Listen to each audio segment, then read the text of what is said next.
Oke, baik ya, kita lanjutkan kuliah kita tentang suppositoria. Kemarin yang terakhir kita sudah menyampaikan bahwa untuk membuat suppositoria itu kita harus dapat mengontrol berat dan volume suppositoria itu. Kenapa begitu? Sebab cetakan suppositoria itu mempunyai volume yang tetap, tidak bisa dirubah, tidak bisa diperkecil, tidak bisa diperbesar. Ya, berbeda dengan membuat tablet yang bisa dinaikkan upper punch atau diturunkan lower punch-nya untuk mendapatkan bobot yang sesuai. Jadi bobotnya kita tetapkan misalnya 1000 miligram atau 1 gram, kemudian kita masukkan dalam mesin cetak tablet, lalu diatur sehingga 1 gram itu masuk semua dalam cetakan tablet. Tapi kalau suppositoria tidak bisa, karena volumenya sudah tetap, volumenya konstan. Jadi yang harus menyesuaikan adalah volume dari suppositoria itu.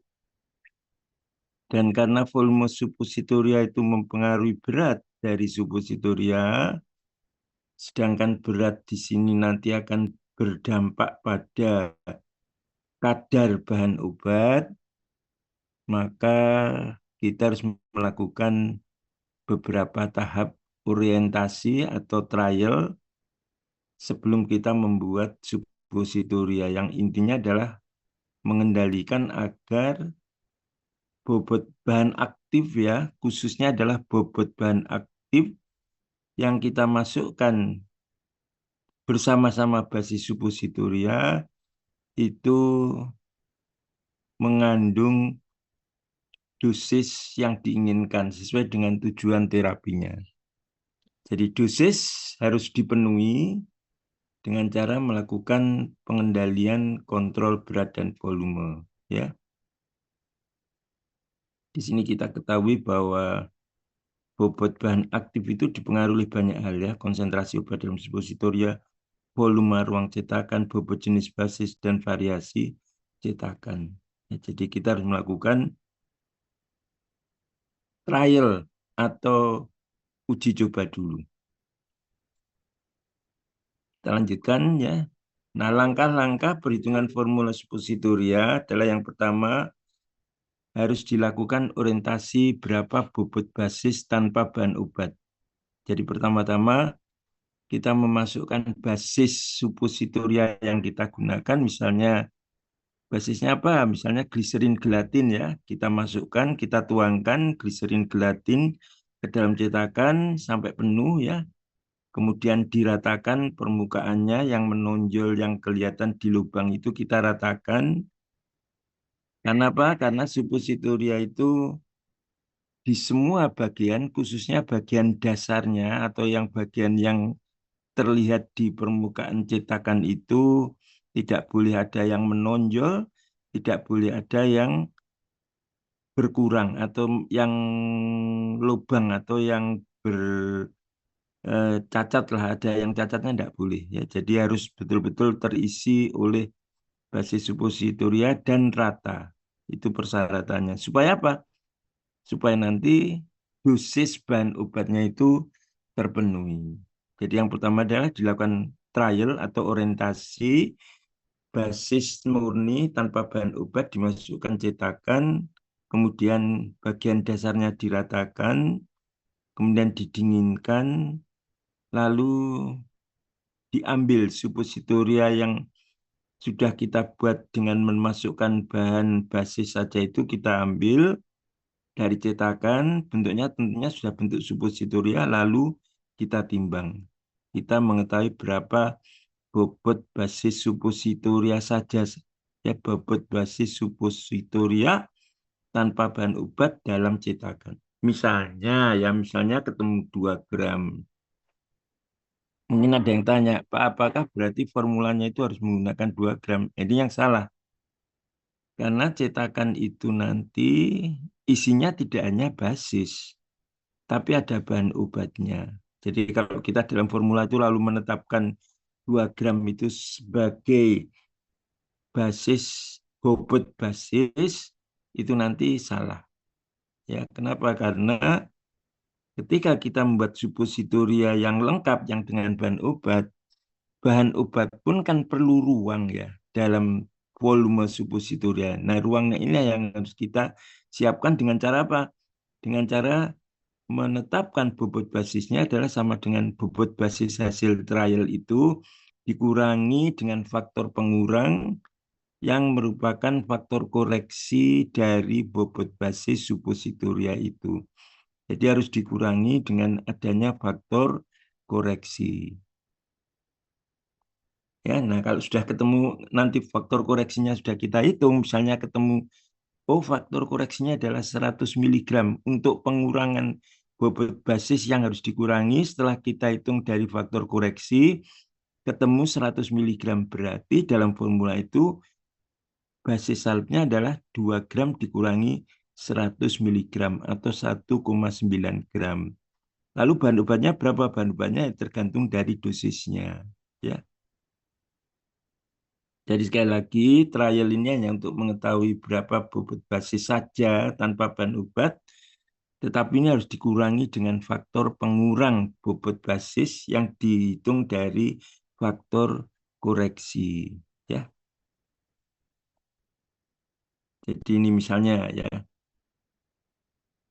perhitungan dalam formula ini adalah salah satu contoh perhitungan ya, yang menggunakan faktor koreksi jenis yang pertama, yaitu dosage replacement factor. Nanti akan kita bahas. F kecilnya adalah faktor koreksinya. Nah, harga faktor koreksi ini bisa kita temukan dalam tabel-tabel ya. Tabel-tabel misalnya ini, saya menemukan ini. Harga faktor koreksi atau dosage replacement factor untuk oleum kakao. Nah, jadi faktor koreksi atau harga F kecil itu akan berbeda untuk setiap jenis basis. Jadi ketika kita akan menghitung berapa bobot basis yang harus dikurangi agar nanti tempatnya itu diisi bahan obat, itu kita harus mencari bahan basis kita apa yang kita gunakan. Oleum kakao misalnya, ya sudah, kalau gitu kita cari di buku, basis oleum kakao itu faktor koreksinya berapa saja ya.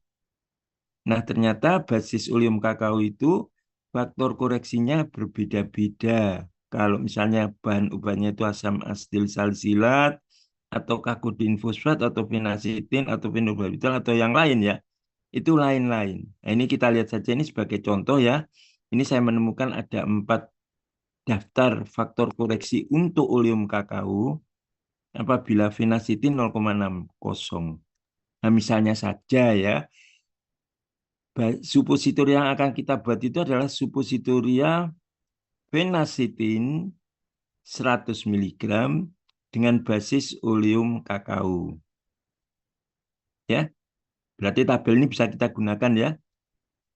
Nah, maka kita gunakan ini, maka kita melakukan trial dulu. Oleum kakao kita masukkan dalam mesin cetak suppositoria, diratakan permukaannya, lalu ditimbang, ternyata ketemunya 2 gram, misalnya 2 gram. Berarti 2 gram ini adalah harga F. F adalah, maaf, F besar ya, kapasitas total dari cetakan. Ini adalah menunjukkan hasil trial atau hasil uji coba itu berapa. 2 gram ya, 2 gram harus dikurangi. Dikurangi berapa? Dikurangi F kali S. Berapa F-nya? F-nya di sini untuk oleum kakao, fenacetin itu mempunyai F faktor koreksi adalah 0,6. Berarti 0,6 dikalikan bobot fenacetin yang tadi 100 miligram ya. Berarti formula fenacetin suppositoria itu rumusnya adalah R fenacetin 100 miligram, lalu oleum kakaonya adalah 2 gram dikurangi 0,6 kali 100 atau dikurangi 60 miligram. 2 gram dikurangi 60 miligram ketemunya adalah 1,94 gram.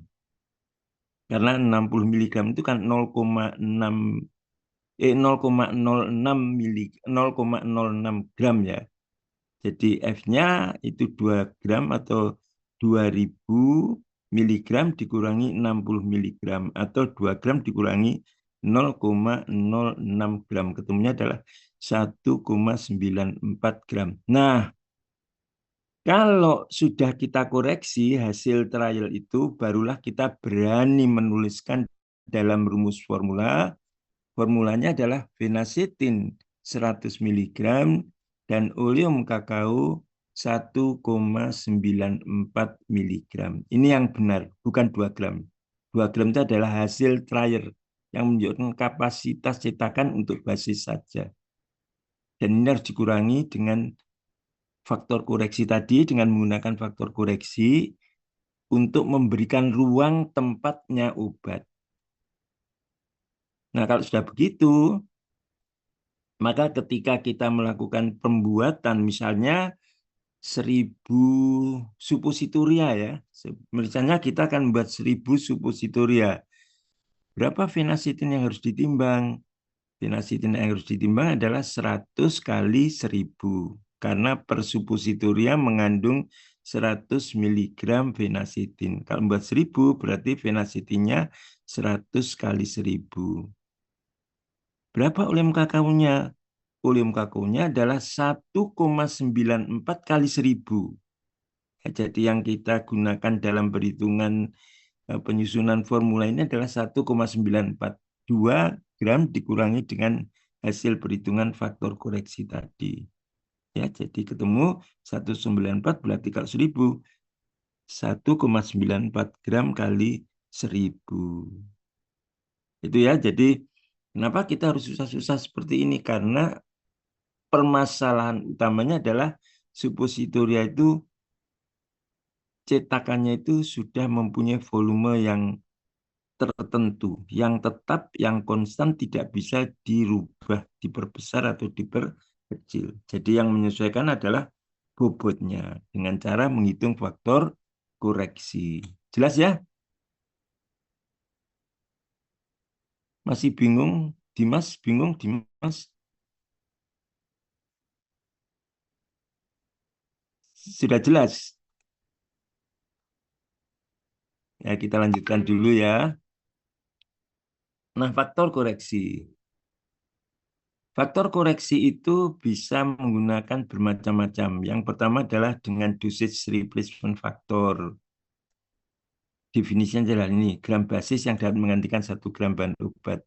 Nah, kalau yang kita gunakan adalah dosage replacement factor, maka jumlah basis yang harus dikurangi untuk memberikan tempat obat dalam suppositoria itu adalah tadi, ya rumusnya ini, rumusnya.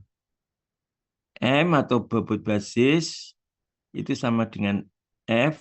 Jadi ini bobot basis yang diperlukan ya dalam suppositoria itu sama dengan F, yaitu bobot basis hasil trial atau kapasitas cetakan dikurangi dengan hasil perkalian faktor koreksi dikalikan bobot bahan aktif. Jadi karena yang mau menggantikan suppositoria yang dikurangi atau yang diambil tadi adalah bahan obat, maka bobot bahan obat dikalikan dengan faktor koreksi. Itu menunjukkan bobot basis yang harus dikurangi supaya ada tempat untuk obatnya.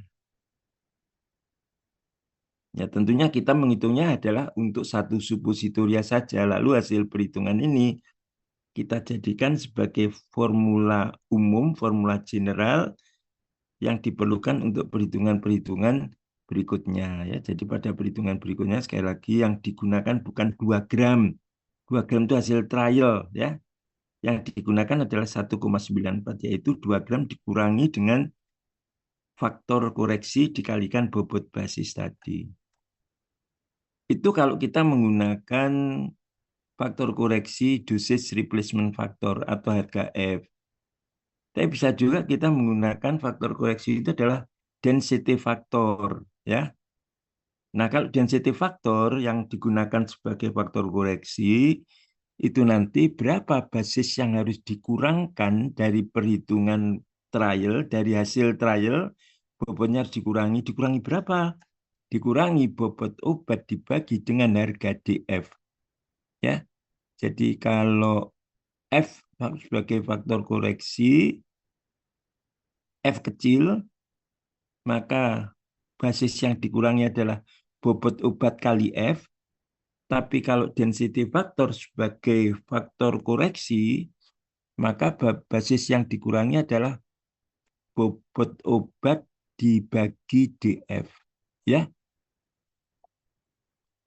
dan yang berikutnya juga dibagi semua. Misalnya faktor koreksinya adalah rasio densitas. Maka bobot basis yang dikurangi adalah bobot obat dibagi rasio densitas. Atau DV, displacement value. Ya, ini saya beri merah-merah karena pada slide yang sudah saya bagi ini masih density value kalau nggak salah ya. Jadi dirubah ya, diganti dengan displacement value DV ini. Jadi di sini berapa basis yang digantikan? Basis yang digantikan sama dengan bobot bahan aktif dibagi dengan DV. Nah, kalau sudah ketemu berapa bobot basis yang digantikan, kita bisa mendapatkan berapa bobot basis yang fix untuk setiap suppositoria. Tinggal kita menghitung berapa yang mau kita buat, ya. Apakah 1000 suppositoria ya kali 1000, ataukah 100 ya kali 100. Ya. Ya, sekali lagi, tidak hanya satu faktor koreksi ya, ada 4. Dan faktor koreksi ini kalau sudah ada di dalam tabel ya, seperti tadi, seperti yang saya sampaikan tadi ya.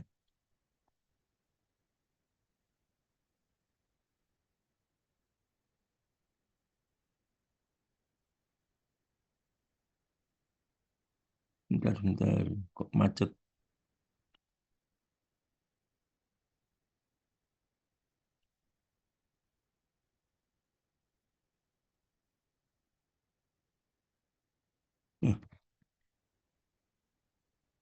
Ini ya, seperti ini ya. Ini tinggal kita mengurangi dengan faktor koreksi. Nah, faktor koreksi ini, kalau misalnya F itu sudah ada tabelnya seperti ini. Nah, kalau sudah ada tabelnya, kita gampang. Tinggal membagi bobot basis, bobot bahan obat dibagi faktor koreksi, atau bobot obat kali faktor koreksi. Kapan dikalikan faktor koreksi? Bila faktor koreksinya itu adalah termasuk dalam dosage replacement factor atau F kecil ini. Tapi kalau misalnya faktor koreksinya yang kita ketahui atau yang kita temukan dalam tabel itu adalah density factor atau displacement value tadi ya, atau rasio densitas, maka basis yang digantikan itu adalah bobot obat dibagi dengan faktor koreksi. Jadi tinggal kita nemunya apa? Dan nemunya F kecil atau dosage replacement, ya udah berarti bobot obat dikalikan F kecil. Yang kita temukan adalah densitas value. Ya sudah, kalau gitu basis yang dikurangi adalah bobot obat dibagi dengan DV. Dan yang lainnya juga selalu dibagi ya. Jadi misalnya rasio densitas berarti bobot basis yang dikurangi adalah bobot obat dibagi dengan rasio densitas, atau displacement value atau DV. Berarti basis yang dikurangi adalah bobot obat dibagi dengan DV. Ya, satu-satunya yang dikalikan hanya dosage replacement factor. Jadi tinggal Anda nemunya apa saja nantilah ya. Kalau tadi di literatur nemunya DV ya sudah diapakan, dibagi ya. Kalau nemunya F kecil ya sudah berarti kali bobot basis, bobot obat kali faktor koreksi itu. Jadi kita nemunya apa? Ini tadi yang sudah saya katakan bahwa bobot basis yang diganti atau dikurangi itu bobot obat kali F, atau kalau yang ketemunya adalah densitas value, ini kalau rasio density ini, kalau displacement value, densitas faktor ya, densitas faktor ini Kalau rasio densitas ini dibagi ya, yang kali hanya kalau nemu F kecil. Nah, kalau nggak nemu bagaimana, Pak? Kalau cari-cari literatur nggak ketemu, faktor koreksinya satu pun kita nggak nemu, back displacement, dosage replacement nggak ketemu, density factor nggak ketemu, densitas value nggak ketemu, rasio densitas juga nggak ketemu, ya. Eh, Displacement value nggak ketemu, rasio densitas nggak ketemu, maka kita harus menghitung sendiri. Nah, menghitung itu juga terserah kepada kita mau menghitung dosage replacement factor atau densitas faktor atau rasio densitas atau displacement value, terserah kita. Tergantung dari yang diketahui apa. Nah, ini contohnya kapan kita harus menghitung harga F kecil atau dosage replacement factor bila yang diketahui adalah ini, bobot basis dalam cetakan. Nah, bobot basis dalam cetakan itu adalah kita yang menemukan sendiri, ya. Dengan cara apa? Dengan cara memasukkan basis dalam cetakan suppositoria. Itu adalah trial, ya. Bobot basis dalam cetakan itu adalah bobot basis dalam cetakan hasil trial kita. Jadi kita yang bisa menghitung, kita yang bisa menentukan, ya. Kemudian yang kedua, bobot suppositoria, bobot basis plus bahan aktif. Ini caranya bagaimana? Juga trial. Apa bedanya bobot basis dalam cetakan dan bobot suppositoria? Kalau bobot basis dalam cetakan itu yang kita masukkan dalam cetakan hanya basisnya saja, kalau bobot suppositoria yang kita masukkan adalah basis plus bahan obat. Caranya gimana, Pak? Caranya pertama yang dimasukkan, jadi cetakannya masih kosong, ya.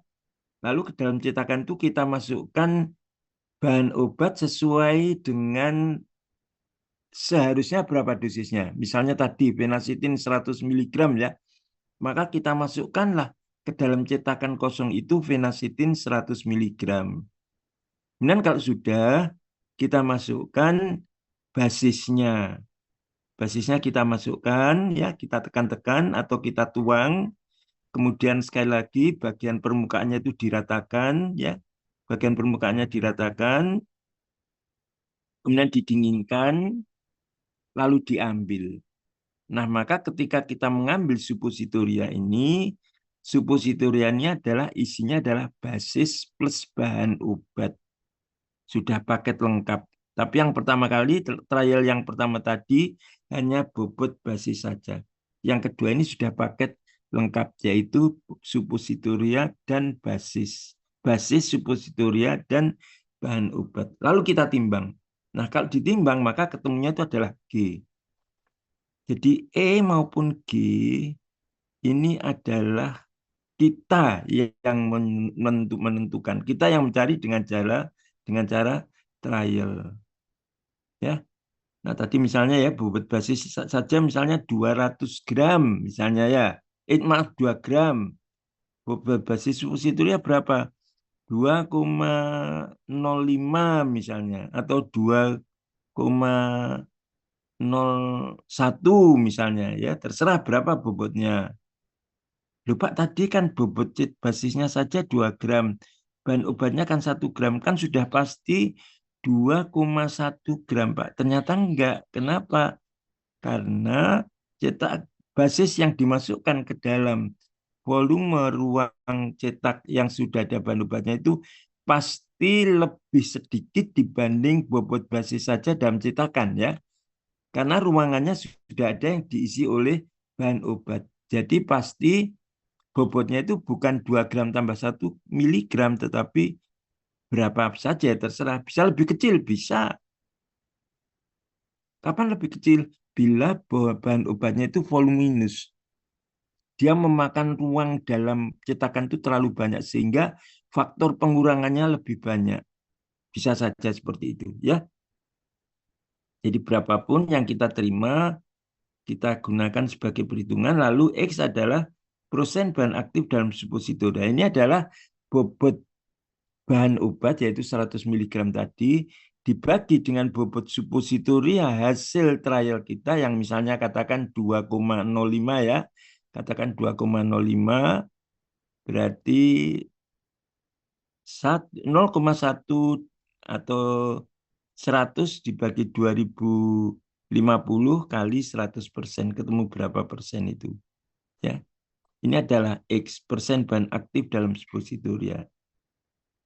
Jadi sekali lagi, E itu kita yang menentukan, kita yang melakukan trial, G juga kita yang menentukan trial, X kita yang menghitung dari hasil trial dengan bobot dengan dosis phenacetin berapa, dan kemudian kita masukkan karena semua sudah ketemu.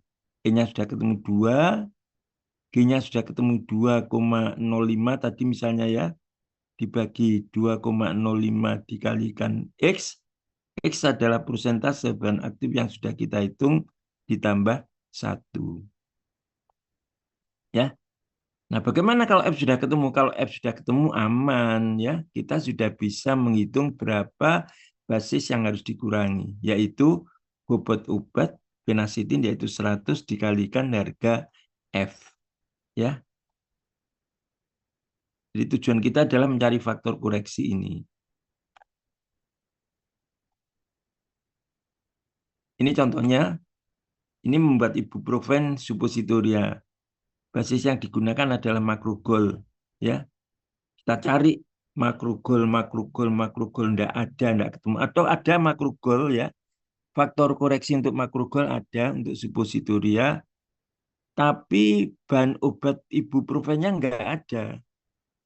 Nah, kita gagal ini menemukan faktor koreksi ibuprofen untuk basis makrogol. Sekali lagi ya, jadi faktor koreksi itu tergantung dari basis, jenis basis, dan jenis bahan obatnya. Oke, kalau gitu kita melakukan trial sekarang. Ya, bobot suppositoria. Ini adalah mesin cetak suppositoria diisi dengan ibuprofen 150 miligram, kemudian diisi lagi dengan basis ya dan ditekan-tekan sampai basis terisi penuh, kemudian bagian ujungnya, bagian dasarnya diratakan, lalu ditimbang. Ketemunya adalah 1,1 gram. Loh, Pak, padahal obatnya 150. Kok enggak ketemunya 1,150 ya?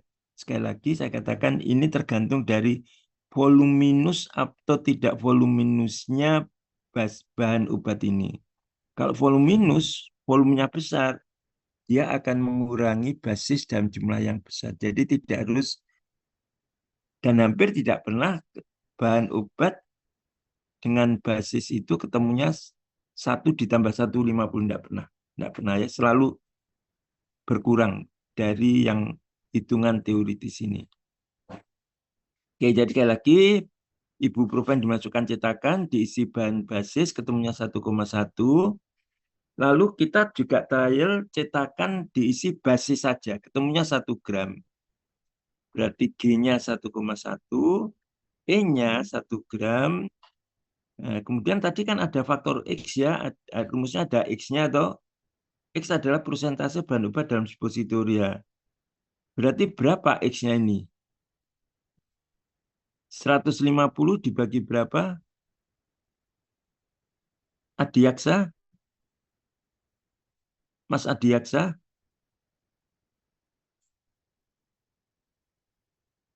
X-nya berapa Mas? X-nya?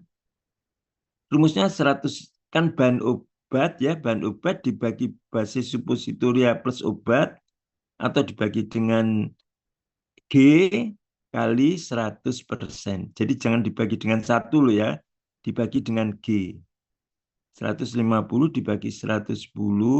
Ini dirubah dulu menjadi gram ya satuannya ya. Hati-hati ya kalau satuannya belum sama harus samakan dulu.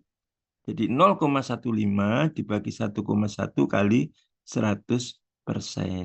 Itu ketemu X kemudian dimasukkan dalam rumus yang tadi yang ini ya. E-nya sudah ketemu, G-nya ketemu, X-nya ketemu, lalu dimasukkan rumus ini ketemu F ya. Nah, kalau ketemu F berapa lalu basis suppositoria yang harus dihilangkan? 150 dikalikan F kecil. Coba nanti dihitung sendiri di rumah ya.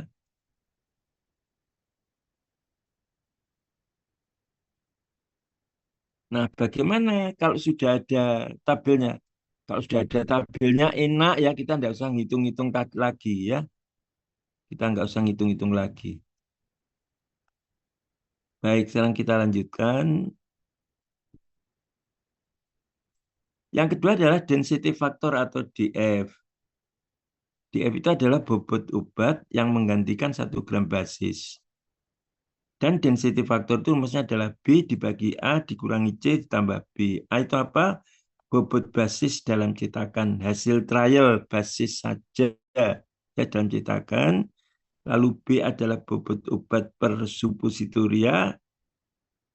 Ini kita tentunya melihat dosis lazim ya dari obat yang akan kita jadikan suppositoria itu berapa untuk suppositoria, dan C adalah bobot basis suppositoria, bobot suppositoria yaitu basis dan obat. Ini juga sama hasil trial.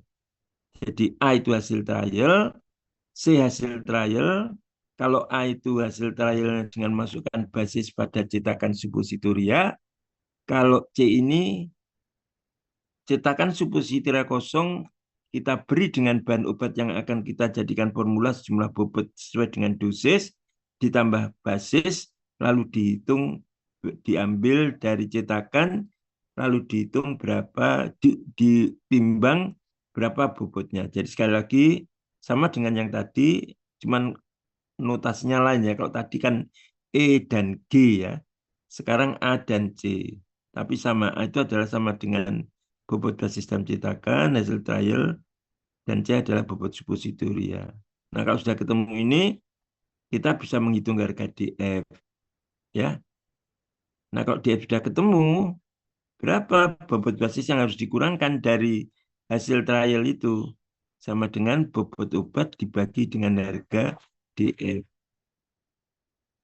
Itu kalau belum ada tabel. Kalau sudah ada tabel, enak ya. Langsung dihitung berapa bobot basis yang dikurangkan dari hasil trial itu. Nah, kalau tidak ada basis, ini contohnya ya. Suppositoria acetaminophen dengan menggunakan cocoa butter. Kita cari cocoa butter ya. Ternyata cocoa butter ini tidak mencantumkan faktor koreksi untuk suppositoria. Waduh, kalau gitu kita harus ngitung. Kita lalu mengadakan trial ya. Basis suppositoria kita masukkan timbangan, kita masukkan cetakan, ketemunya 2 gram, ini adalah A. Lalu bobot suppositoria juga kita trial ya. Jadi acetaminophen 200 miligram ini diketahui, dimasukkan cetakan lalu diisi dengan basis ketemu 2,15 ya, berarti ini C. Lalu bobot acetaminophen per suppositoria adalah 200 miligram. Nah, kalau sudah gitu dimasukkan rumus tadi berapa density faktornya dengan rumus tadi A dikurangi B dan seterusnya tadi. Ya, coba nanti dihitung semua ya sambil untuk belajar sambil untuk latihan.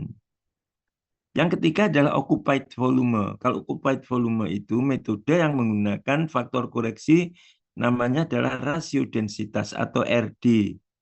Ya, apa RD? RD itu adalah densitas obat dibagi densitas basis. Ya. Nah, kalau sudah seperti ini, kita apakah masih memerlukan trial? Masih. Minimal adalah trial basis percetakan itu berapa. Ya, Bapak ini kan kita sudah tahu densitas basisnya berapa, densitas obatnya berapa kan tinggal kita masukkan dan ketemu RD. RD sama dengan densitas obat yaitu 3,6 dibagi 0,9. Ya, tapi kita tetap harus melakukan trial berapa bobot basis tanpa obat dalam cetakan. Misalnya sudah kita trial ya, basis saja tanpa obat, kita masukkan cetakan ketemu 2 gram. Lalu kita sudah menemukan data densitas basis yaitu apa ini basisnya misalnya oleum kakao ya, ketemu 0,9 densitas obatnya misalnya acetaminophen ya, misalnya ketemu 3,6 maka berapa rasio densitas? Rasio densitas adalah Densitas obat 3,6 dibagi densitas basis 0,9 ketemu angka 4. Ya. Sudah gampang. Kalau 4 sudah ketemu, berarti basis yang harus dikurangi dari perhitungan trial tadi yaitu 2 gram. 2 gram ini harus dikurangi karena ini baru trial basis saja. Padahal bahan obat juga memerlukan ruang dalam cetakan. Maka dikurangilah 2 gram itu dikurangi berapa? Dikurangi dengan basis bobot bahan obat yaitu 200 miligram dibagi dengan rasio densitas yaitu 4. Berarti ketemu berapa? 50 miligram. Nah, artinya apa? Artinya 2 gram ini harus dikurangi dengan 50 miligram atau dikurangi 0,05 gram. Ketemunya adalah 1,95 gram. Nah, kalau sudah ketemu berapa bobot basis yang sudah dikurangi dengan koreksi tadi, maka kita berani menuliskan formulanya. Jadi formulanya adalah bahan obat 200 miligram, basisnya adalah 1,95 gram. Kita mau buat berapa?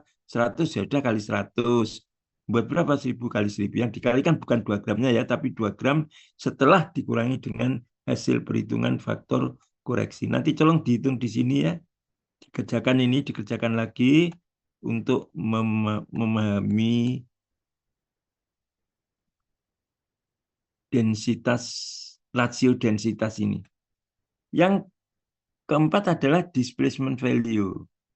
Definisi displacement value adalah bobot bahan aktif yang dapat menggantikan 1 gram basis. Ya. Nah, rumus displacement value atau DP adalah bobot bahan aktif dibagi dengan bobot basis yang digantikan. Atau berarti bobot basis yang digantikan sama dengan bobot bahan aktif dibagi dengan dV. Ya, seperti yang tadi saya katakan. Jadi kita cari dalam tabel. Kalau dV-nya sudah ada, berarti kita tinggal membagi bobot bahan obat dibagi dengan dV, itu ketemu berapa bobot basis yang digantikan. Ya.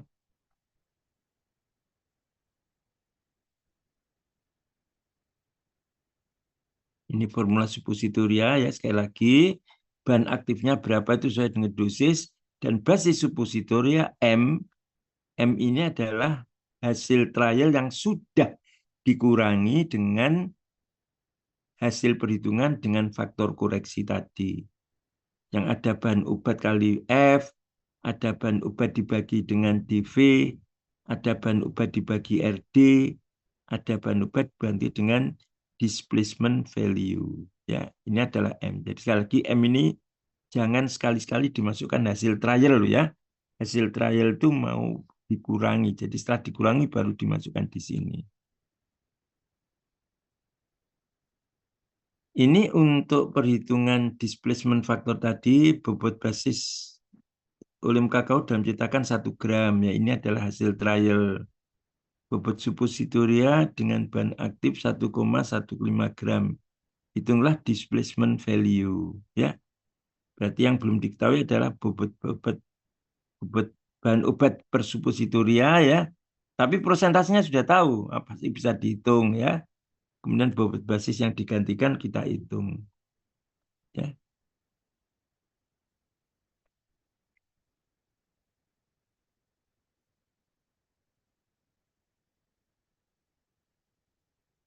Oke, sudah habis. Mudah-mudahan adik-adik paham ya, walaupun mungkin masih sedikit bingung, tapi nanti dengan latihan-latihan dan minggu depan kalau masih ada yang belum jelas nanti kita bahas lagi. Ya, baik. Ada yang mau tanyakan sambil menunggu saya ganti slide? Belum ada, Bapak. Belum ada, Alhamdulillah.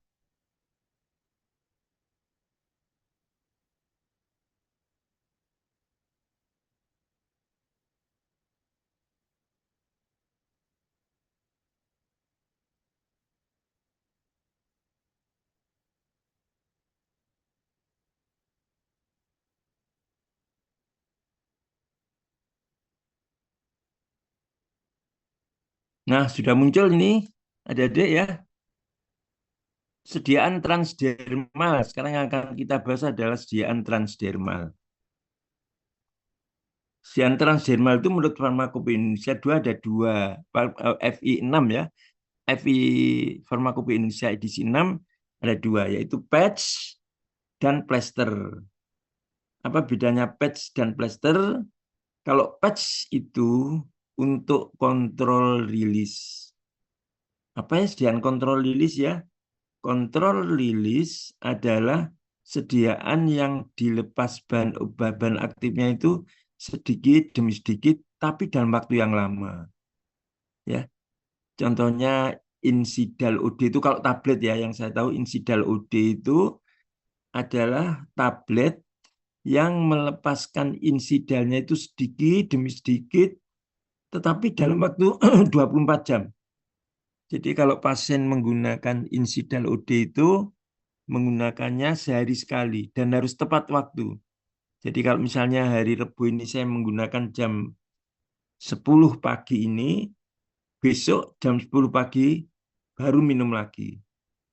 Tetapi selama itu kita masih ngantuk ya. Kalau insidal itu kan efek sampingnya ngantuk ya. Kenapa kok ngantuk ya? Selama 24 jam itu kita betul-betul ngantuk. Berarti bahan obatnya masih ada dalam darah. Dikeluarkan terus-menerus selama 24 jam. Ya. Nah, sama dengan patch. Patch itu adalah sediaan yang ditempelkan di kulit. Transdermal itu sediaan yang ditempelkan pada kulit. Nah, kalau transdermalnya adalah jenis patch, maka walaupun ditempelkan pada kulit, dia bisa bekerja selama beberapa waktu yang panjang. Ya. Panjangnya berapa ya? Terserah sediaannya. Ada yang 6 jam, ada yang 12 jam, ada yang 24 jam. Itu patch. Ya. Sediaan dilepaskan sedikit demi sedikit. Tapi dalam waktu yang lama. Itu adalah kontrol rilis. Nah, kalau plester itu tidak dimaksudkan untuk kontrol rilis. Jadi, nggih, Mbak, nggih, monggo, monggo. Sun, nggih, sun. Nah, kalau tidak untuk kontrol rilis itu berarti untuk konvensional ya. Jadi tidak ada pelepasan sedikit-sedikit, tidak ada. Dalam waktu lama tidak ada ya. Jadi dikeluarkan banyak, langsung habis. Kemudian kita harus ganti patch, ganti plester lagi mungkin sehari bisa 2 kali atau 3 kali terserah dari berapa lama obat yang berada dalam darah kita. Ya, jadi sekali lagi patch itu untuk kontrol rilis dan plester itu bukan untuk kontrol rilis. Nah, Transdermal Drug Delivery System ini adalah TTDS itu adalah sediaan dengan pelepasan dengan sistem penghantaran obat transdermal ya. Ini memfasilitasi bahan obat untuk dapat menembus kulit dan masuk pada sirkulasi darah untuk memberikan efek sistemik ya. Jadi transdermal itu efeknya adalah efek sistemik. Karena sistemik dia harus bisa menembus masuk sampai ke lapisan dermis yang ada pembuluh darahnya. Ingat ya, kemarin kita bicara kulit itu lapisan terluarnya adalah apa? Stratum corneum. Di bawahnya ada epidermis, di bawahnya ada di bawahnya lagi ada dermis. Nah, pada lapisan dermis atau lapisan ketiga ini banyak sekali pembuluh darah dan sediaan transdermal itu adalah sediaan yang dimaksudkan untuk harus bisa diabsorpsi sampai pembuluh darah. Jadi ini beda dengan yang kemarin kita bicarakan sediaan topikal ya, yang mungkin hanya bekerja di apa stratum corneum lapisan paling luar saja, atau agak turun ke bawah di epidermis atau di dermis, tapi walaupun di dermis dia tidak bisa masuk sampai pembuluh darah. Itu yang kemarin yang kita bicarakan sediaan topikal. Tapi kalau transdermal itu harus betul-betul menembus dan masuk pembuluh darah lalu beredar ke seluruh tubuh tergantung dari target organ mana yang kita inginkan ya. Ada patch itu yang untuk obat jantung ya. Jadi kalau orangnya sudah mulai sesak begitu ditempeli patch itu ya, ditempeli patch maka dia sembuh padahal patchnya itu ditempelkan di dada di bagian luar. Tetapi walaupun di bagian luar, tapi dia bisa menembus sampai pembuluh darah, lalu dibawa ke jantung dan mengurangi rasa sesak yang dialami oleh pasien itu. Itu transdermal. Nah, transdermal drug delivery, semua bahan obat migrasi melalui kulit berhasil menuju pembuluh darah. Dan yang penting adalah ini, tidak ada obat yang tersisa tertinggal pada lapisan kulit. Jadi transdermal itu menjamin bahwa bahan obat yang dilepaskan dari sediaan transdermal atau patch ini menembus stratum corneum, lalu menembus masuk ke epidermis. Lalu setelah kita melihat bahwa obat sudah berada di epidermis, kita cari di mana di lapisan yang paling atas, stratum corneum, obatnya sudah nggak ada. Memang begitu syaratnya. Jadi obat ini tidak ada yang boleh nyangkut di perjalanan. Jadi semuanya harus berbondong-bondong pindah. Semuanya harus pindah dari stratum corneum, pindah ke epidermis. Berapa yang pindah? 100% harus pindah. Tidak boleh ada yang nyangkut atau terikat pada stratum corneum. Pindah lagi ke dermis. Berapa yang pindah? 100%. Berarti tidak ada yang tertinggal di epidermis. Kemudian setelah di dermis dia masuk pembuluh darah. Berapa yang masuk pembuluh darah? 100%. Tidak ada yang tertinggal pada lapisan dermis. Ya, sehingga tidak menimbulkan masalah. Karena obat ini adalah obat-obat untuk penyakit-penyakit sistemik, ya. Jadi tidak boleh tersangkut, tersisa, tertinggal, melekat di lapisan-lapisan kulit. Semuanya harus berbondong-bondong pindah ke pindah ke pembuluh darah. Itu sediaan transdermal.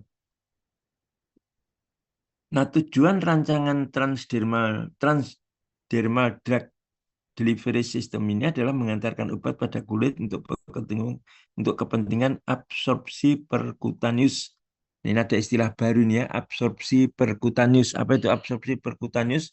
Adalah absorpsi masuk ke dalam darah.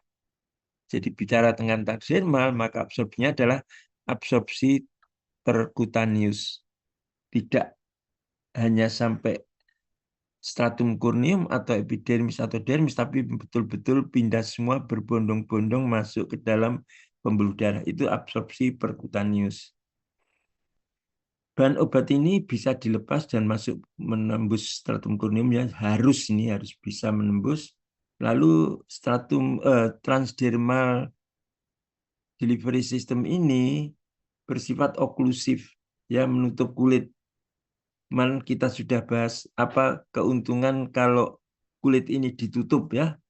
Kalau keuntungan kulit ditutup adalah kelembapan kulit itu akan tetap terjamin, tidak pernah mengalami kering, sehingga kulit menjadi lembut, jadi lunak, sehingga bahan obat mudah menembus masuk ke dalam bagian yang lebih jauh sampai ke dalam pembuluh darah. Itu maksudnya. Jadi TDDS ini, transdermal ini harus bersifat oklusif, menjamin, membantu supaya kulitnya lunak, supaya bahan obat mudah masuk ke dalam stratum corneum, dalam epidermis, ke dalam dermis, dan masuk dalam pembuluh darah. Dan tentu saja dibuat TDDS adalah harus mempunyai keuntungan terapi dibanding dengan cara yang lain. Yang jelas keuntungannya adalah tadi, kontrol rilis, pelepasannya sedikit-sedikit tapi dalam waktu lama, sehingga obat itu bisa bekerja lebih lama, dan karena sedikit-sedikit maka untungnya adalah dia tidak sampai bisa menimbulkan efek samping, ya. Ingat ya, transdermal ini obatnya tidak hanya berhenti di kulit loh ya, tapi ke seluruh bagian tubuh.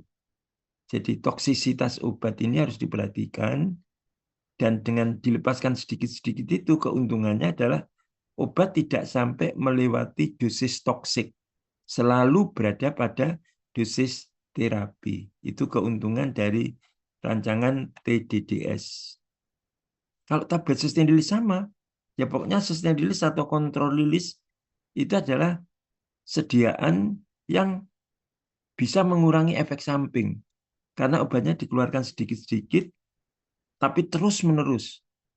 Jadi yang berada dalam darah itu tidak sampai melonjak melebihi dosis toksik. Sehingga hampir tidak ditemukan adanya toksisitas dari obat dengan kontrol rilis. Karena dosisnya dikeluarkan sedikit-sedikit. Nah ini transdermal juga harus memenuhi ketentuan ini. Ya, karena dia masuk dalam kelompok sustain release atau kontrol rilis.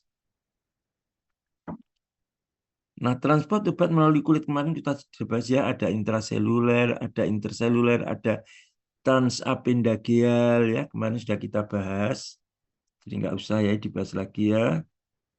Nah, kemarin juga sudah kita bahas bahwa bahan obat yang ideal itu apabila dia mampu larut dalam air dan mampu juga larut dalam minyak. Jangan 100% larut air atau 100% larut minyak. Nanti akan mengalami kesulitan. Kenapa? Karena kulit itu mempunyai sisi hidrofil dan sisi lipofil. Hidrofil didapatkan dari adanya unsur-unsur protein pada kulit dan lipofil dijamin oleh adanya unsur-unsur lipid pada kulit. Kulit itu disusun oleh lipid dan juga protein.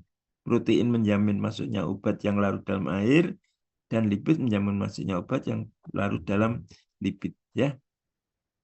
Kalau usah kita bahas lagi ini saya kira sudah. Lalu keuntungan transdermal drug delivery system adalah mencegah terjadinya first pass effect. Nah, apa first pass effect? First pass effect adalah terjadinya degradasi obat sebelum obat itu diabsorpsi. Nah, ini jelas hanya dialami oleh obat yang digunakan per oral ya.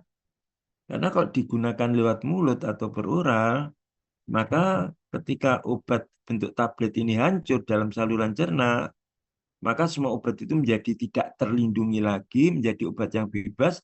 Dan kalau ketemu dengan bahan-bahan yang bisa merusak, dia akan mudah dirusak. Nah, kalau rusaknya itu di dalam saluran cerna sebelum dia diabsorpsi, itu namanya mengalami first pass effect. Ya, jadi belum masuk pembuluh darah itu loh sudah rusak karena kena asam lambung, kena enzim-enzim yang ada pada intestin dan sebagainya. Ya. Nah, TDDS atau Transdermal Delivery System jelas tidak mengalami first pass effect karena dari kulit langsung ke pembuluh darah. Ya. Nggak ketemu siapa-siapa, nggak ketemu enzim, nggak ketemu asam lambung. Maka bebaslah obat itu dari kerusakan sebelum dia masuk ke dalam pembuluh darah. Jadi pasti dijamin bahwa semua bahan obat itu dalam keadaan utuh masuk ke dalam pembuluh darah. Jadi tidak terjadi first pass effect ya. Yang kedua, mencegah inkompatibilitas dengan bahan dalam GI tract. Ini penjelasannya sama dengan nomor 1. Durasi aktivitas obat dapat diprediksi dan ditingkatkan. Nah, aktivitas obat itu lamanya bisa dihitung, bisa didesain oleh apoteker. Kenapa? Karena pelepasan obat itu 100% dipengaruhi oleh formula. Nanti akan kita kenal bahan-bahan yang bisa menghambat atau mengendalikan pelepasan, yaitu namanya adalah matriks. Matriks ini adalah polimer tertentu yang bisa menyebabkan obat itu kalau mau menembus polimer itu harus melewati proses-proses tertentu, ya. Nah, dengan trial laboratorium yang dilakukan oleh apoteker, maka apoteker itu bisa menghitung, oh kalau hasil uji pelepasannya adalah seperti ini, berarti obat ini nanti akan bisa dikeluarkan terus-menerus selama 6 jam. Saya ganti polimer karena saya ingin dilepaskan 24 jam diganti polimer. Dan ternyata dari polimer yang baru ini dihitung dan ternyata apotekernya memutuskan, nah kalau hasilnya seperti ini, berarti obat itu akan terus-menerus dikeluarkan selama 24 jam. Berarti pasien ini terlindungi oleh obat itu, misalnya terlindungi dari serangan jantung atau serangan sesak ya buat asma, misalnya ya, itu selama 24 jam. Itu bisa dihitung melalui uji laboratorium dengan melihat hasil uji pelepasan. Dengan mengatur matriks menggunakan matriks tertentu. Matriks diganti, pelepasan akan berubah lagi. Jadi yang jelas bahwa aktivitas itu durasinya bisa diprediksi dan bisa ditingkatkan. Ya. Memperkecil efek samping tadi sudah saya jelaskan karena dilepaskan sedikit-sedikit jadi tidak mungkin melonjak melebihi toxic dose. Yang nomor 5 dapat menjadi sekian pelepasan terkendali dan extended action sehingga mengatasi permasalahan obat dengan tesnya yang pendek dan therapeutic window yang sempit. Nah ini ya. Tes setengah pendek bisa diatasi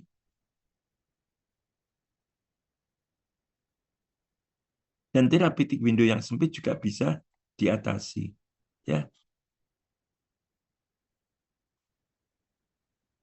Nah, kenapa tes setengah pendek ini? Tes setengah pendek itu artinya adalah obat itu nggak stabil di dalam darah. Ya, karena tes setengahnya pendek, maka kalau obat itu dikeluarkan kecil-kecil, sebelum dia rusak, dia sudah bisa mencapai target organ dan bekerja untuk terapi. Dikeluarkan sedikit lagi, belum sampai rusak, dia sudah masuk ke target organ dan memberikan efek terapi. Jadi tes setengah pendek tidak masalah lagi.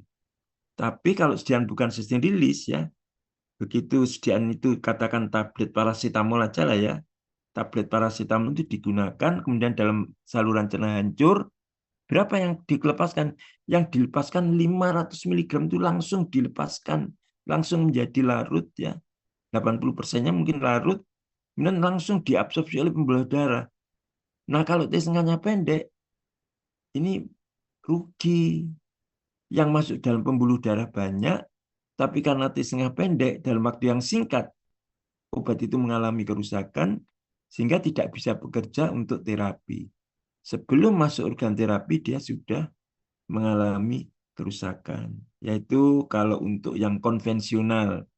Makanya salah satu tujuan dari sustained release adalah selain untuk menghasilkan terapi jangka panjang, juga untuk mengatasi obat dengan tes tengah yang pendek.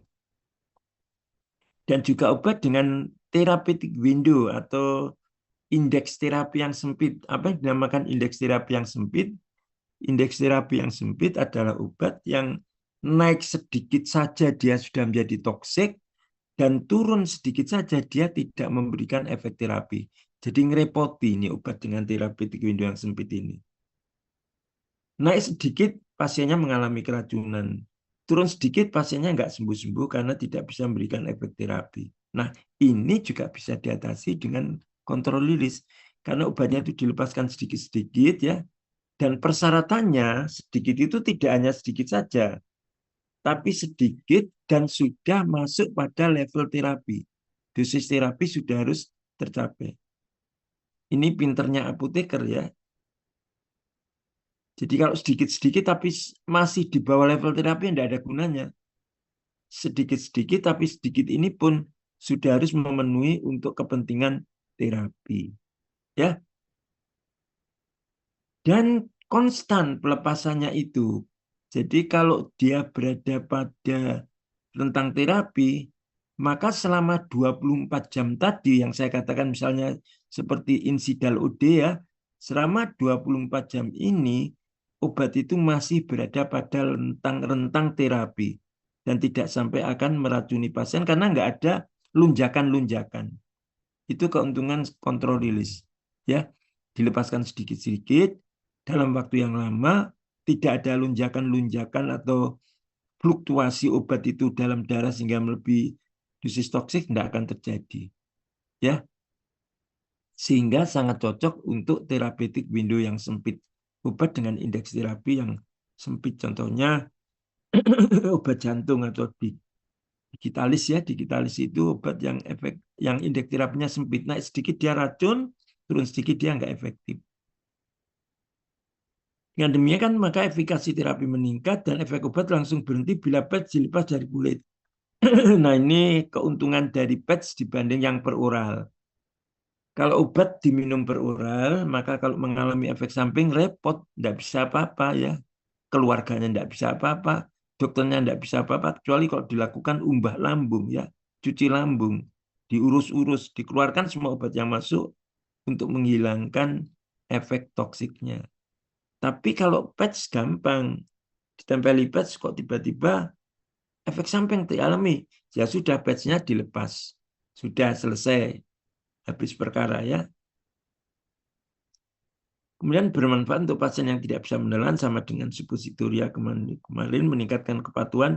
Menggunakannya kan gampang ya, hanya ditempelkan. Orang tidur saja bisa kok menggunakan obat itu, keluarganya yang nempelkan pada bagian tubuh yang harus ditempel. Misalnya jantung ya, ditempelkan pada dada dan sebagainya.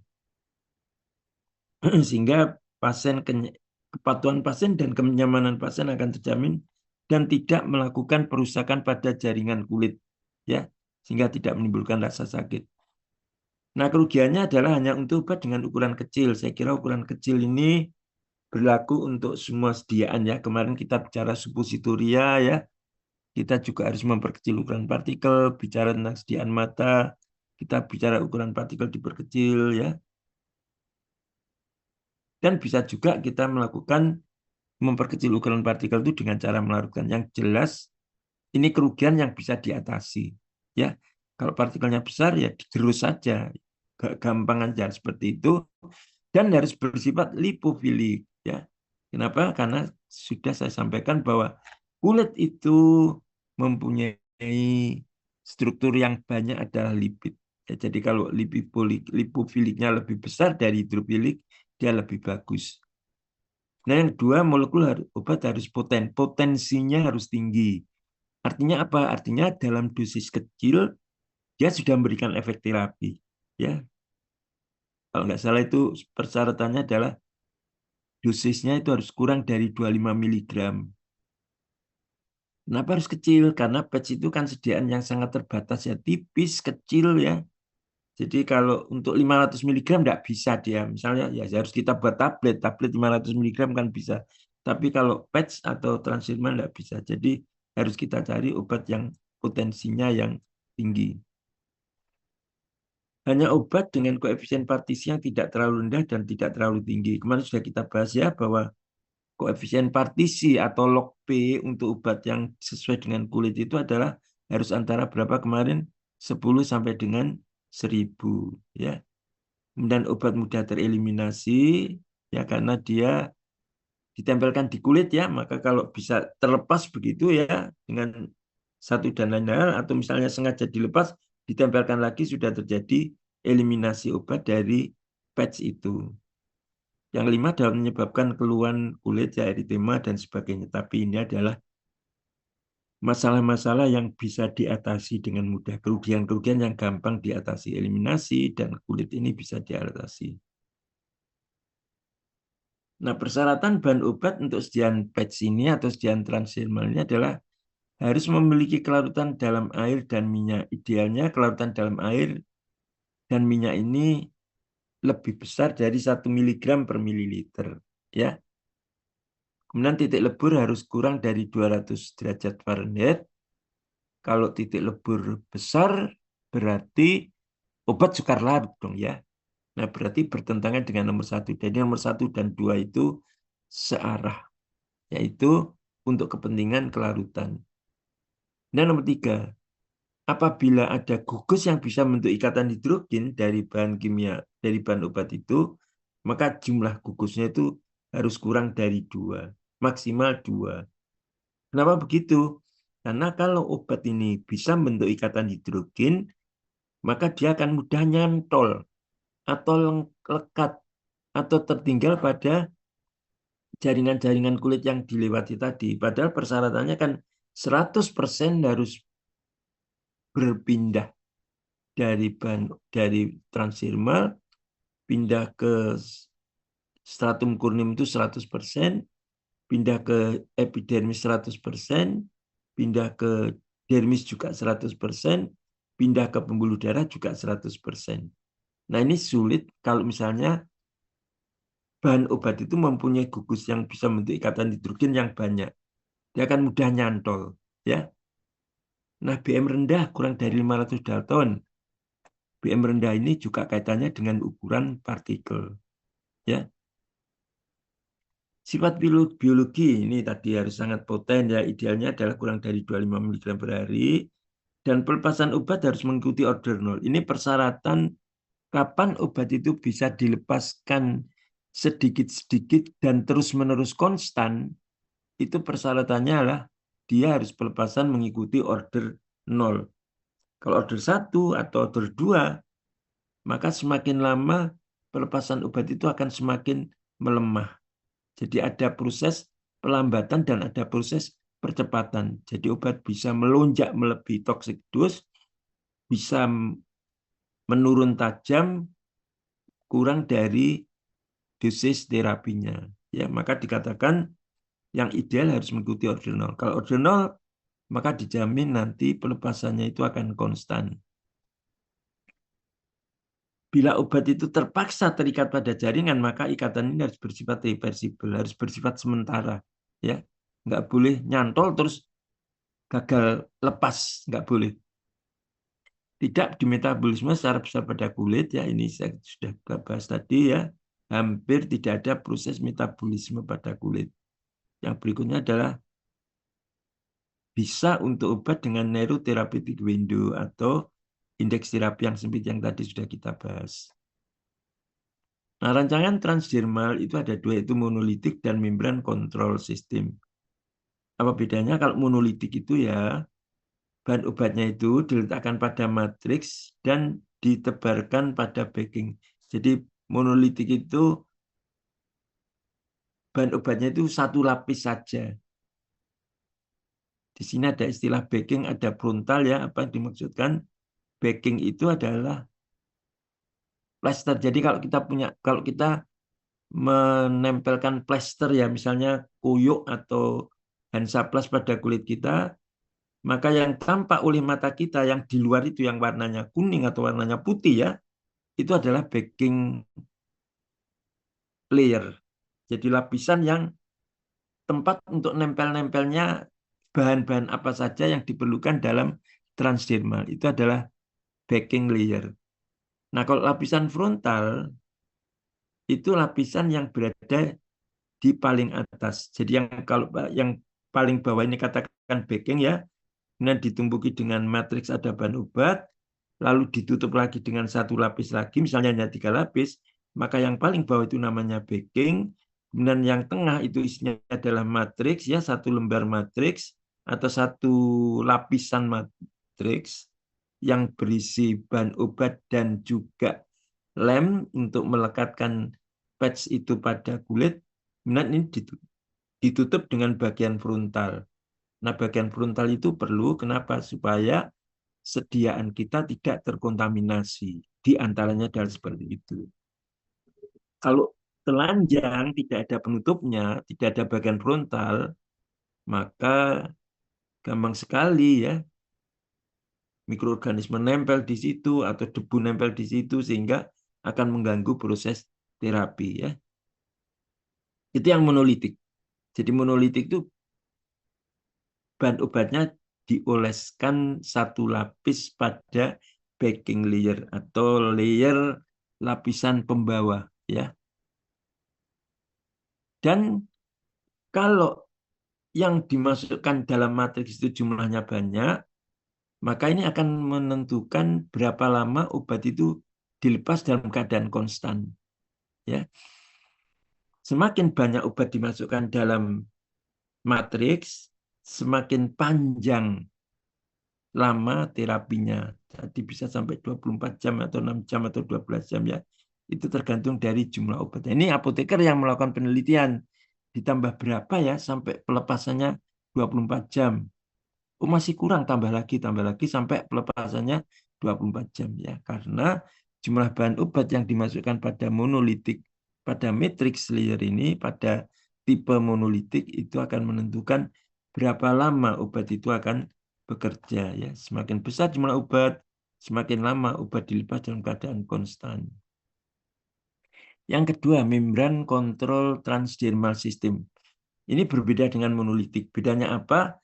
Kalau monolitik tadi bahan obatnya itu dalam keadaan padat ya, disebarkan pada matriks, kemudian dioleskan pada layer backing layer, ya kemudian ditutup dengan bagian frontal.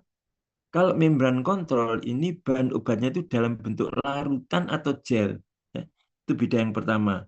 Monolitik padat, kalau membran kontrol transdermal itu bentuknya adalah larutan atau gel.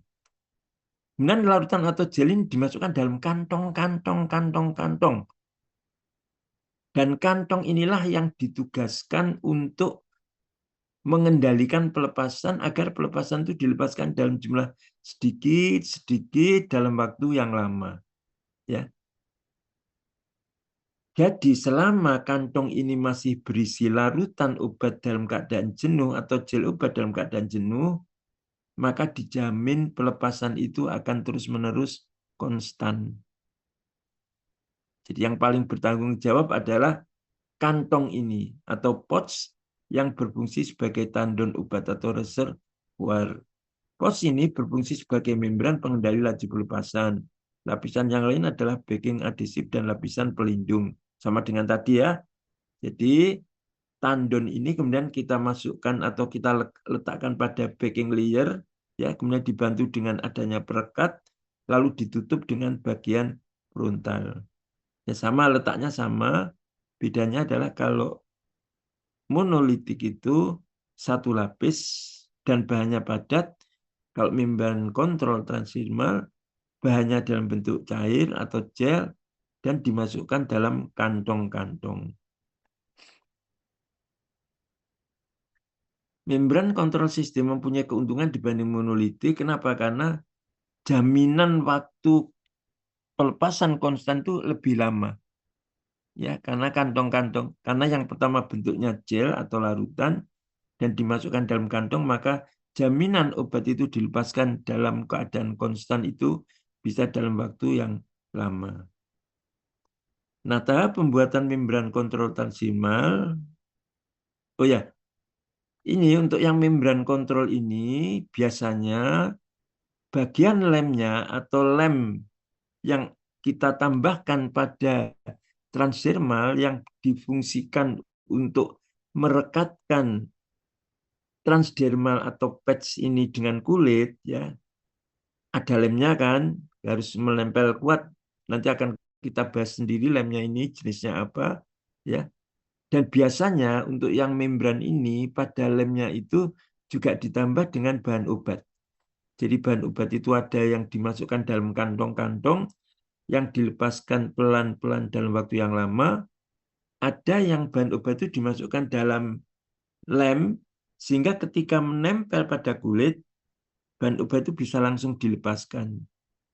Memang tujuan dari bahan obat yang dimasukkan dalam adhesif ini adalah untuk memberikan efek terapi dalam waktu yang segera. Ya, makanya dikenal sebagai dosis awal atau loading dose. Jadi dosis awal atau loading dose pada sian kontrol rilis adalah dosis yang dilepaskan segera sehingga bisa menghasilkan efek terapi yang cepat. Jadi onset of action-nya atau awal terapinya itu cepat. Ya kasihan ya kalau pasiennya sesak, menunggu pelepasan obat dari kantong, dari pouch tadi kan lama ya. Jadi ini sudah disiapkan adanya obat yang bisa dilepaskan segera dan biasanya dicampurkan pada lem atau bagian adhesif dari transdermal ini, kemudian dia akan melepaskan obat dalam waktu yang cepat sehingga pasien itu sesaknya segera hilang. Itu loading dose. Nah, setelah itu barulah yang kantong-kantong tadi mulai bekerja dengan melepaskan bahan obatnya sedikit demi sedikit dalam waktu yang lama. Ini namanya adalah maintenance dose. Dosis penjagaan. Jadi kontrol rilis itu ada dua dosis ya, ada yang loading dose yaitu dilepaskan segera. Kemudian ada yang maintenance dose yang dilepaskan setelah loading dose dikeluarkan. Ini dikeluarkan sedikit-sedikit dalam waktu yang lama. Tujuannya adalah untuk memaintain agar terapinya terus-menerus terlaksana selama waktu yang cukup panjang. Nah, ketika membuat membran kontrol transdermal, itu kita harus melakukan konstruksi dulu. Jadi susunannya apa ya? Backing layer jelas ada. Kemudian setelah itu apa ya? Setelah ini lapisan ini, lapisan ini, lapisan ini. Nah, itu semua dikonstruksi. Jadi ketika membuat formula itu harus ada konstruksinya, disepakatinya bagaimana. Setelah itu barulah kita melakukan pengisian obat pada reservoir, ya kantong-kantong tadi. Kemudian dilakukan sealing, laminating atau lapisan pelindung. Nah, pelepasan obat dari transdermal drug delivery system itu dipengaruhi oleh formulasi, ya sifat fisika kimia obat, jenis-jenis matriks atau jenis kantong yang menghambat pelepasan. Kemudian ada juga penetration enhancer, ya. Ini yang memudahkan penembusan obat melalui stratum corneum. Itu juga sering ditambahkan pada sediaan transdermal, ya, untuk menjamin bahwa 100% obat itu melalui stratum corneum. Harus dibantu dengan penetration enhancer atau bahan peningkat penetrasi. Kemudian device-device lain seperti lem dan sebagainya nanti akan kita pelajari, ya, bahan-bahan apa saja yang digunakan untuk membuat patch ini. Yang kedua adalah kondisi faal dari pasien. Jadi lapisan stratum corneum kulit kemarin sudah kita bahas, ya, tebal atau tipis dan sebagainya. Atau mengalami luka-luka decommission seperti ini, ya. Ini juga akan mengganggu proses terapi dengan patch.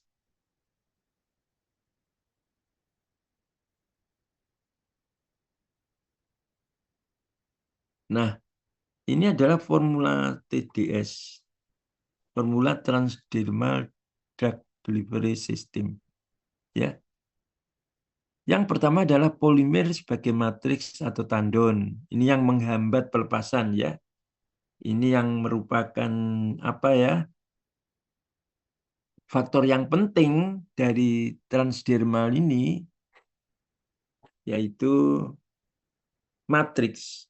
Baik dia matriks satu lapis seperti monolitik maupun kantong-kantong yang semuanya terbuat dari matriks. Matriks dibagi tiga, yaitu polimer alam, elastomer sintesis, itarokarit sintesis, kemudian ada juga polimer sintesis. Nanti baca sendiri, ya, polimer alam meliputi apa saja, elastomer atau karet sintesis meliputi apa saja, polimer sintesis meliputi apa saja. Kemudian permeation enhancer atau penetration enhancer tadi sudah saya sampaikan, ya. Jadi obat harus terjamin semuanya pindah tempat, ya. Maka perlu ditambah dengan penetration enhancer atau dalam hal ini adalah permeation enhancer, ya. Ini mempunyai syarat secara farmakologi tidak toksik dan sebagainya, ya. Nanti bisa dibaca sendiri. Nah, kemudian ada juga bahan-bahan yang bisa meningkatkan percutaneous absorpsi. Jadi kalau penetration enhancer atau permeation enhancer tadi menjamin atau memfasilitasi berpindahnya obat dari stratum corneum ke epidermis, kemudian ke dermis, kalau percutaneous absorption ini membantu masuknya obat ke dalam pembuluh darah, ya. Jadi jaminan pindahnya 100% obat dari stratum corneum ke epidermis ke dermis itu dibantu oleh penetration atau permeation enhancer. Kalau bahan-bahan yang menjamin masuknya obat 100% menembus pembuluh darah itu adalah percutaneous absorption enhancer, ya. Dan itu ternyata ada dua. Yang pertama adalah bahan yang bersifat bahan kimia, yaitu enhancer yang dapat mempengaruhi stratum corneum dan sebagainya, ya, sehingga bisa meningkatkan hidrasi, merubah struktur lipid dan lipid, ya, sehingga masuk ke dalam kulit itu dengan mudah dan menembus pembuluh darah itu juga dengan mudah. Itu ada bahan kimia, ya. Ini contohnya bahan kimia yang membantu obat itu bisa menembus masuk sampai pembuluh darah, ya. Yang kedua adalah enhancer yang bersifat kimia, yaitu unsur-unsur kimia yang dapat membantu masuknya obat dalam pembuluh darah. Ya, yang pertama adalah iontoporosis. Iontoporosis adalah muatan listrik dengan potensi yang rendah, yaitu kurang dari 0,5 miliampere per sentimeter persegi. Ini dapat membantu meningkatkan absorpsi obat. Dan contoh transdermal yang menggunakan iontoporosis ini adalah obat dexamethasone, asam amino, insulin, verapamil, dan seterusnya. Caranya bagaimana? Ya caranya transdermal atau patch ini kita tempelkan pada kulit, kemudian kita beri muatan listrik pada transdermal, pada kulit yang kita beli transdermal ini, kita beri muatan listrik, tapi muatan listriknya cukup rendah, yaitu 0,5 miliampere per sentimeter persegi. Nah, rupanya dengan adanya listrik ini, dengan adanya aliran listrik ini, akan membuat kulit ini menjadi lebih longgar ya. Jadi susunan lipid dan protein menjadi lebih longgar sehingga obat dengan mudah akan bisa menembus masuk sampai ke pembuluh darah. Ya, itu iontoporosis. Yang kedua adalah sonoforosis. Sonoforosis itu adalah tidak menggunakan listrik tapi menggunakan ultrasonik frekuensi yang tinggi atau ultrason dengan frekuensi tinggi atau high frekuensi ultrason ya. Ini dapat mengganggu atau mempengaruhi lapisan kulit sehingga bentuk saluran yang juga dapat digunakan transport ya. Jadi dengan adanya ultrasonik ini ya dengan frekuensi yang tinggi dengan suara yang cukup tinggi frekuensinya ini membuat lapisan kulit itu tergetar ya, tergetar sehingga lipid dan proteinnya berubah susunannya menjadi lebih longgar dan mudah dimasuki bahan obat. Contoh yang dengan menggunakan sonoporosis adalah hidrokortison. Dan biasanya kekuatan dari son ini atau ultrasonik ini adalah 20 kHz dan 16 MHz. Yang ketiga adalah electroporation. Kalau electroporation itu adalah menggunakan listrik, tapi energinya lebih tinggi dibanding yang iontoporosis. Ya, sama. Jadi karena energinya lebih tinggi, maka ini bisa membantu masuknya atau menembusnya bahan obat. BM tinggi pun bisa masuk, apalagi BM yang rendah. Ya, jadi banyak obat yang bisa dibantu dengan electroporation ini. Tentunya lebih luas dibanding iontoporosis. Nah, ini gambar contoh iontoporosis ya. Jadi ini ada kulit, ini kita masukkan patch ya. Di sini kemudian kita beri elektrode. Lalu kita alirkan listrik. Aliran listrik itu akan bergerak ke bawah dan akan membuat struktur-struktur yang di bawah ini tergoyangkan atau terpengaruh sehingga menjadi lebih longgar. Yang berikutnya adalah adhesif. Nah, ini adalah bahan yang digunakan untuk lem. Yang harus digunakan sebagai lem untuk plester atau untuk patch ini adalah bersifat pressure sensitive adhesif. Artinya apa? Lem yang mudah sekali lekat tanpa ditekan pun dia sudah lekat kuat pada kulit. Ya, ini perlu digunakan lem yang bersifat pressure sensitive adhesif. Jadi nggak usah ketika menggunakan transdermal itu nggak boleh ditekan-tekan loh ya. Tolong nanti pasiennya dikasih tahu ya. Kenapa? Kalau ditekan-tekan nanti obatnya akan keluar ambrol semua. Jadi tujuan untuk melepaskan sedikit, pelan-pelan, dalam waktu yang lama itu gagal total. Akibat pasien menekan-nekan transdermal pada kulit. Pak, takut kalau lepas? Nggak usah takut lepas. Karena transdermal itu lemnya adalah bersifat pressure sensitive adhesive. Jadi diletakkan, ditempelkan saja, dia otomatis akan merekat pada kulit, ya. Jadi tanpa ada penekanan lagi. Ini bersifat PSA atau pressure sensitive adhesive, bersifat agresif, permanen, dan melekat kuat. Ada 3 golongan bahan adhesif yang masuk dalam PSA ini, yaitu poliisobutilen, akrilat, dan silikon. Yang berikutnya adalah backing layer atau backing laminates. Ya, tadi sudah saya sampaikan, backing itu adalah yang membacking, ya. Jadi dia yang menjadi tumpuan utama dari transdermal ini adalah backing ini, ya. Dan dia harus mempunyai kemampuan yang fleksibel, karena apalagi kalau yang ditempeli patch itu bagian yang sering bergerak-gerak, ya. Itu dia harus bersifat fleksibel sehingga bisa mengikuti gerakan dari tubuh. Dan yang penting bahwa backing ini harus tidak berinteraksi secara kimia dengan bahan-bahan yang lain. Ini saya kira normatif, ya, persyaratannya. Nah, berikutnya adalah rilis linear. Kalau rilis linear ini kebalikan dari backing layer. Backing layer itu letaknya adalah yang paling bawah atau paling atas. Rilis linear itu adalah yang kebalikannya.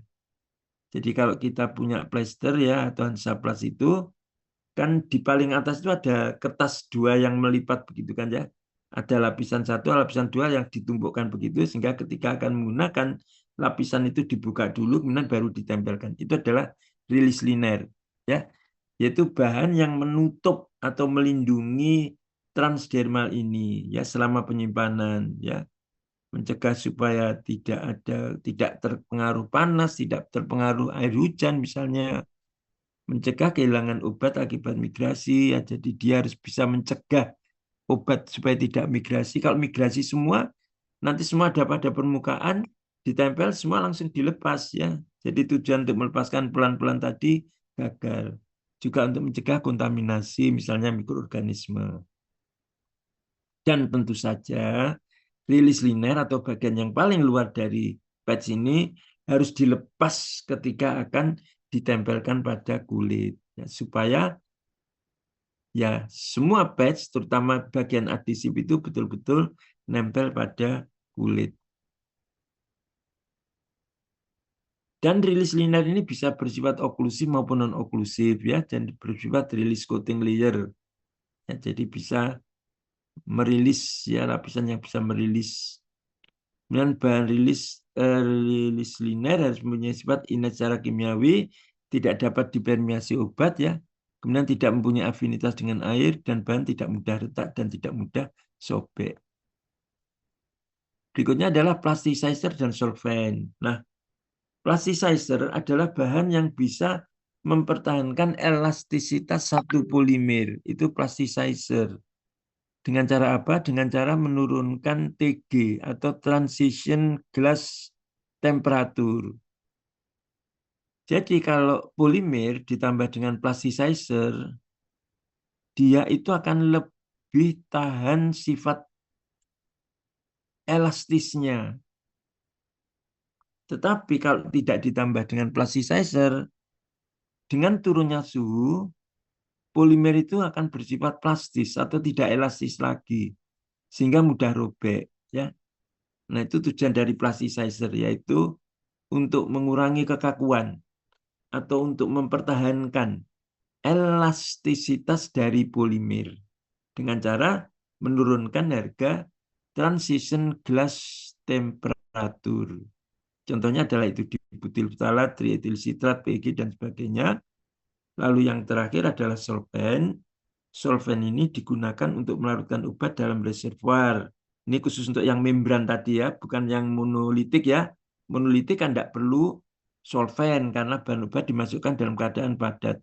Tapi yang membran tadi kan bahan obatnya dalam bentuk cair, ya. Nah, solvent-solvent ini digunakan untuk melarutkan bahan obat yang dimasukkan dalam kantong yang berfungsi sebagai reservoir. Ini yang untuk yang membran, ya. Contoh pelarut yang digunakan adalah kloroform, metanol, aseton, isopropanol, dan dichloromethan.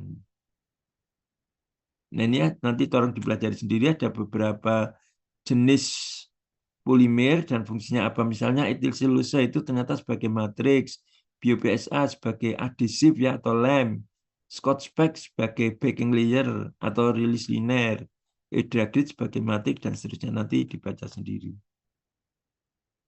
Ini bentuk-bentuk ya, ada backing, ada drug reservoir dan seterusnya. Nah, ini yang saya katakan kantong atau pouch tadi ya, yang berisi bahan obat yang dikendalikan oleh kantong-kantong. Dan ini adalah bentuk yang lain ya. Jadi ada backing layer selalu ada, dan release liner selalu ada.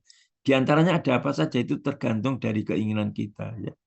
Ada drug and adhesive dan seterusnya. Nah, tipe patch ada 5, ini kita bahas minggu depan saja. Baik, saya kira waktunya sudah habis ya, kita akhiri ya. Terima kasih perhatiannya. Atau ada yang mau tanya, monggo silakan kalau ada yang mau tanya. Nggak ada? Baik, kalau nggak ada yang tanya, kita akhiri. Terima kasih perhatiannya. Billahi taufiq wal hidayah. Wassalamualaikum warahmatullahi wabarakatuh. Waalaikumsalam Waalaikumsalam warahmatullahi warahmatullahi wabarakatuh. wabarakatuh.